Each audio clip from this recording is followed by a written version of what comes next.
During 2001, I met a gent and fellow Spurs fan Phil Howells, who'd started a label called City Rockers.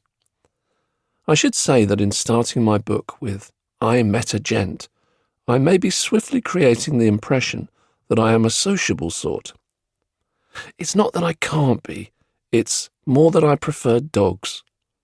That will become clearer as we progress through the book. Phil was, like me, a genuine enthusiast about new music, and as our joint football hero Glenn Hoddle was also managing Spurs, we found we had a lot to talk about.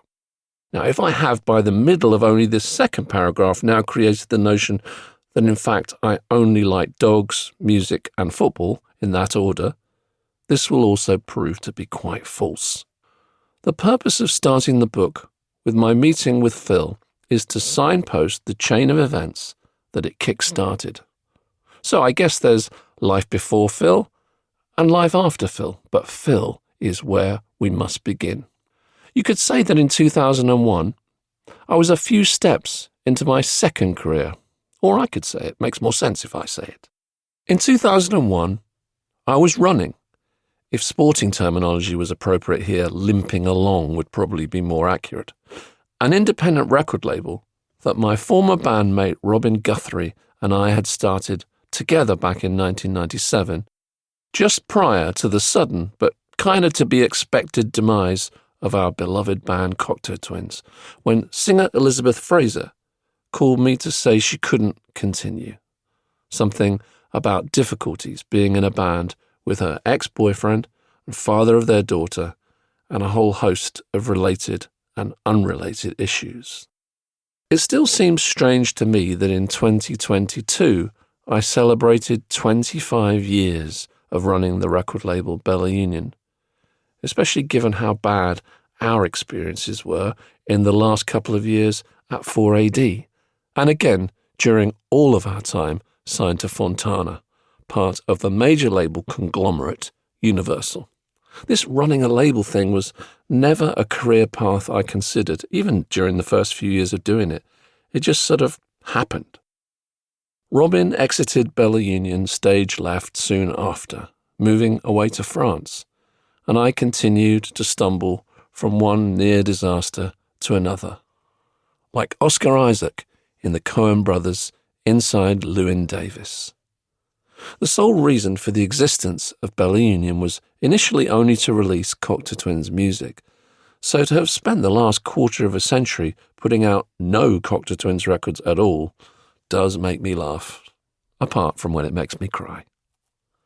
So back to Phil. Phil loved a new band he'd heard called Solomon and wanted to play me some music with a view to me producing them. "That's not going to be their name though, don't worry," he offered, before I had a chance to say that I wasn't at all worried. Within a minute of hearing each of the two demos, I was in love, and within a week, Phil had booked us into a recording studio in Brighton called Metway, a fine place run by local heroes, the Levellers. I won't get overly sentimental, but I'm still close friends with all the members of Solomon, 23 years on from that session, so I think we can say it went okay. The night we finished the final song, we recorded and mixed 6 tracks for an EP/mini album. We drove back home to London with one rather pressing matter still unresolved. Phil had booked the mastering studio for the next morning, and the band had promised him that along with the mixes, they would also be delivering a brand new band name, replacing the aforementioned Solomon.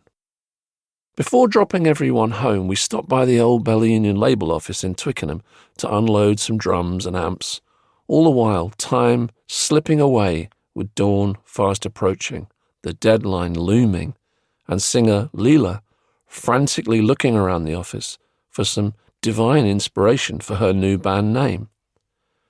She stumbled across a pile of books in the corner that belonged to Cocteau Twins singer Elizabeth that she'd left behind after quitting the band several years before, and began thumbing through one of them. My abiding memory is of her shouting out 3 words that jumped out of the page. "The Duke's Spirit!" It was perfect.